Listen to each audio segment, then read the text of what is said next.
ओम नमो भगवते वासुदेवाय। श्रीमद्भागवत साप्ताहिक कथा के दशम स्कंध का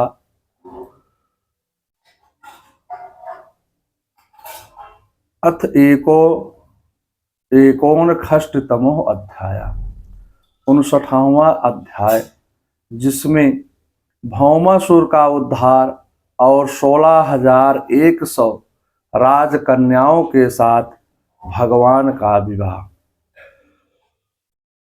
सुखदेव जी से राजा परीक्षित ने पूछा, हे भगवान श्री कृष्ण ने भौमासुर को, जिसने उन कन्याओं को बंदी गृह में बंदी बनाकर रखा था, उसको क्यों और कैसे मारा? आप भगवान श्री कृष्ण का या पराक्रम पूर्ण चरित्र हमें सुनाइए। सुखदेव जी ने कहा, हे राजन, एक दिन देवताओं के राजा इंद्र द्वारिका में आए। उन्होंने भौमासुर की एक एक करतूत को भगवान श्री कृष्ण को सुनाया। इंद्रेण हत छत्रेण हत कुंडल बंधुनाम हतामाराद्रि स्थाने ज्ञापितो भौम चेष्टितम। कहा, हे प्रभु, भौमासुर ने वरुण का छत्र माता आदिति के कुंडल और मेरु पर्वत पर स्थित देवताओं का मणि पर्वत स्थान छीन लिया है। भूमिपुत्र भौमासुर ने प्रजा में बहुत आतंक मचा रखा है। उसने बलपूर्वक राजाओं से 16,000 राजकुमारियां अपहरण कर छीनकर अपने घर में बंद कर दिया है। आप उसका समुचित उपाय करें। इंद्र द्वारा भौमासुर के अत्याचार सुन करके भगवान श्री कृष्ण अपनी प्रिय पत्नी सत्यभामा के साथ गरुड़ पर सवार होकर के भौमासुर की राजधानी प्रांग ज्योतिषपुर में गए। सभार्यो गरुड़ारूढ़ प्रांग ज्योतिषपुरायो। उसके चारों तरफ पहाड़ों के किले बंदी थे। इसके बाद शास्त्रों का घेरा हुआ था। फिर जल से भरी खाई थी। भीतर वायु गैस बंद करके रखा गया था। सेनापति मुर नामक दैत्य ने नगर के चारों ओर हजारों जाल बिछा रखे थे। उसके राजभवन में कोई प्रवेश नहीं कर सकता था।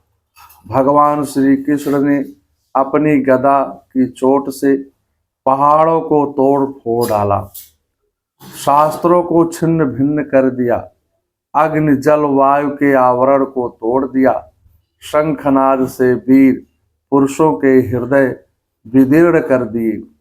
नगर के परकोटे गदा से ध्वस्त कर दिए। मुराशयान उतस्तम दैत्यम पंचशिरा जलात।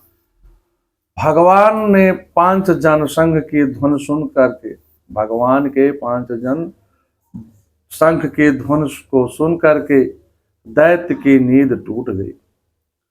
उसके 5 सिर थे। वह जल के भीतर सो रहा था। वह त्रिशूल लेकर भगवान की ओर दौड़ा। उसकी भयंकर गर्जना के साथ सारा ब्रह्मांड गूंज उठा। भगवान ने उसके ऊपर 2 बाणों का प्रहार किया, जिससे उसके त्रिशूल के 3 टुकड़े हो गए। इसके बाद भगवान ने अपनी गदा से उसकी गदा को चूर चूर कर दिया। इसके उपरांत भगवान ने अपने तीक्ष्ण चक्र से उसकी बाह तथा 5 सिर काट दिए। प्राण विहीन होकर के वह जल में गिर गया। मुर दैत्य के 7 पुत्र बदला लेने के लिए एक साथ आक्रमण करने लगे।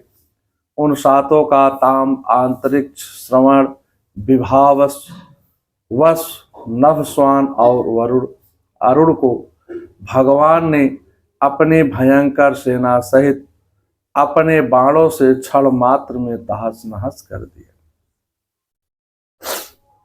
तान पीठ मुख्यानदम यमक्षम ने कृतम शीर्षोर्भुजांग कर्मणा।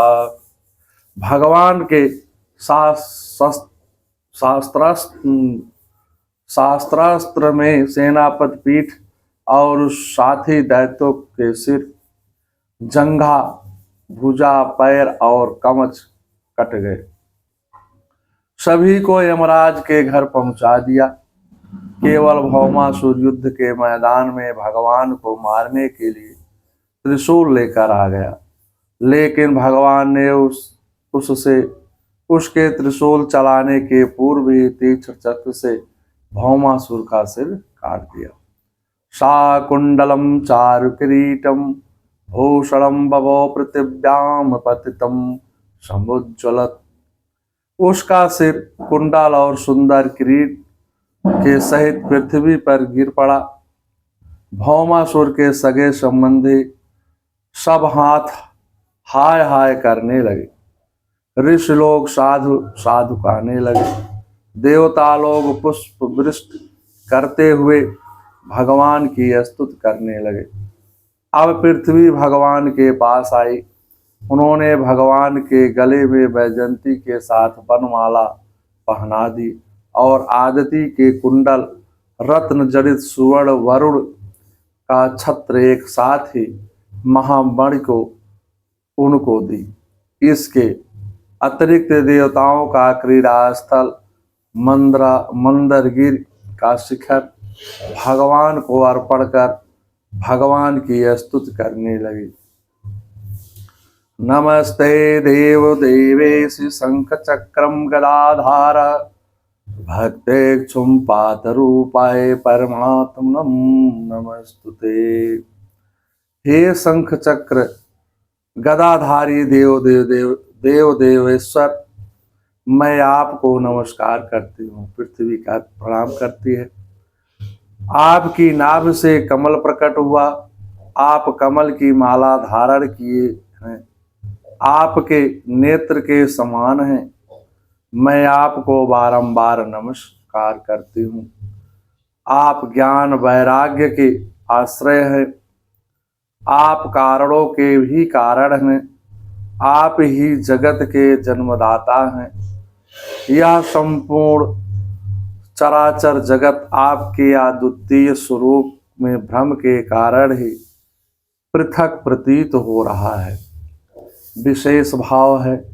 यहाँ पृथ्वी माता भगवान के लिए स्तुति करती हुई शंख चक्र गदाधारी कहती है, क्या भगवान कमल धारण नहीं किए हैं? फिर भी कमल क्यों नहीं कहा? इसका भाव यह है कि भगवान ने अपना एक हाथ खाली रखा, क्योंकि इसी हाथ से भगवान ने 16,100 कन्याओं का हाथ पकड़ा।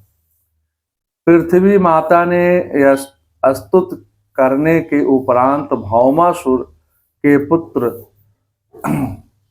भगदत्त को अभय दान करने की भी प्रार्थना किया। इतना कह करके भौमासुर के पुत्र भगदत्त को भगवान के श्री चरणों में गिरा दिया। पृथ्वी की प्रार्थना से प्रसन्न होकर भगवान ने भगदत्त को अभय दान दिया। दत्ताम भयम भौमग्र्यम प्रविशत सकलम अर्धमतम। इसके पश्चात भगवान ने भौमासुर के महल में प्रवेश किया। 16,100 राजकुमारियां भगवान के स्वरूप का दर्शन करके मोहित हो गई और उनकी इच्छा की कृपा का सौभाग्य समझ करके मन ही मन भगवान को प्रीतम पति के रूप में धारण कर लिया। मनसा वर्धभीष्टम पतिम देवोपादितम। भगवान ने उन्हें निर्मल वस्त्र आभूषण पहना करके पालकियों से द्वारिका भेज दिया और उनको अतुल संपत्ति प्रदान किया। भगवान ने स्वर्ग में जाकर इंद्र को आदिति के कुंडल दिए। इंद्र ने अपनी पत्नी सहित भगवान की षोडशोपचार पूजा किया। वहां से लौटते समय सत्यभामा जी की प्रेरणा से भगवान श्री कृष्ण ने कल्प वृक्ष उखाड़कर गरुड़ पर रख लिया। इंद्र को यह व्यवहार असहाय हो गया और वह विवेकहीन हो श्री कृष्ण से युद्ध करने के लिए सेना लेकर युद्ध भूमि में आ गया। भगवान ने इंद्र को पराजित कर दिया और कल्प वृक्ष को द्वारिका ले आए।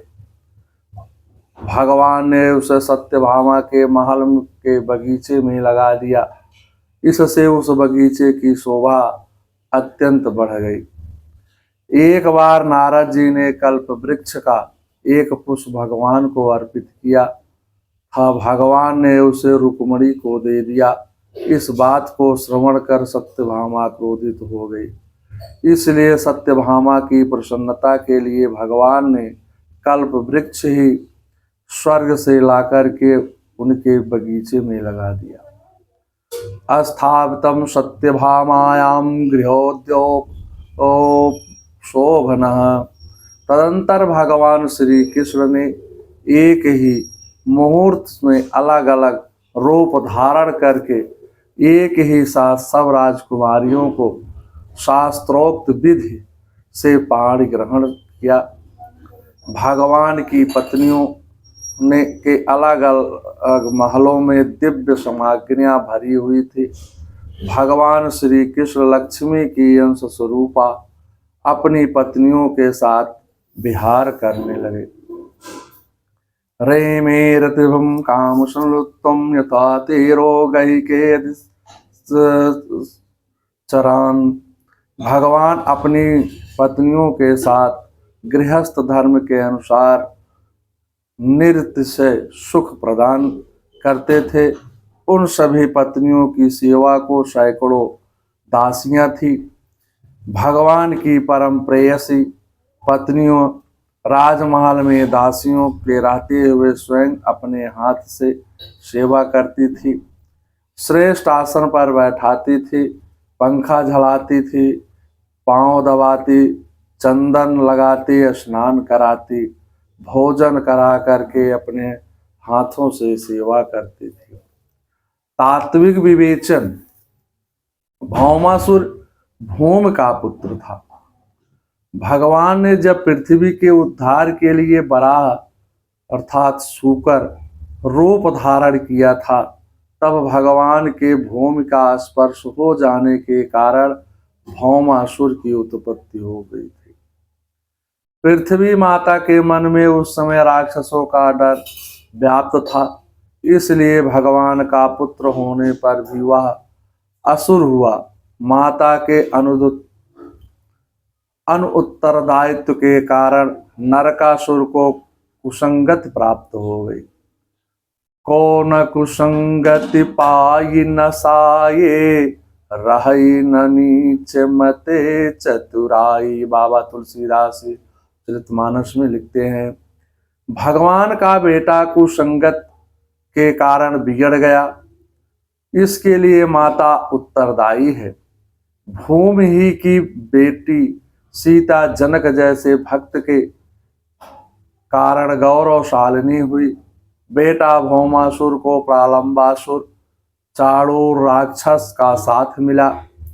सत्यभामा भूमि की ही अंशभूता शक्ति थी, इसलिए उनकी अनुमति के बिना भौमासुर को मारना संभव नहीं था। ऐसा सोचकर भगवान सत्यभामा को युद्ध भूमि में अपने साथ ले गए। भौमासुर मूर्ख था, वह सत्यभामा पर ही प्रहार करने लगा। तब सत्यभामा के मुख से निकला, इसका वध कर दो। तब सुदर्शन चक्र से भगवान ने उसका सिर काट दिया। श्रीमद् भागवत साप्ताहिक कथा के 10वें स्कंध का 61वां अध्याय समाप्त होता है। ओम जयंते मंगला काले भद्रकाली कपालिनी दुर्गा क्षमा शिवा धात्री स्वाहा स्वधा नमस्तुते।